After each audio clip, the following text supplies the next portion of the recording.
नमस्कार. मी महादेव राजाराम निकम, राहणार मोरगाव, तालुका कवठेमहांकाळ, जिल्हा सांगली.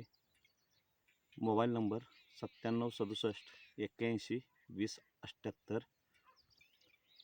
मी सिजंटा कंपनीची NK 6540 ह्या मक्याचा वाण वापरला आहे.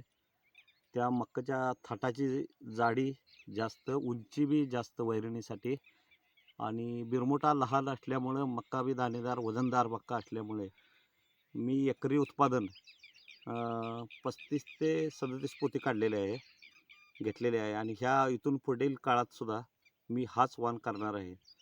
तरी मी इतर शेतकऱ्यांनासुद्धा हा वाण वापरावा 6540, आणि उत्पादनात भरघोस उत्पादन त्यांनी घ्यावे ही विनंती करतो. धन्यवाद.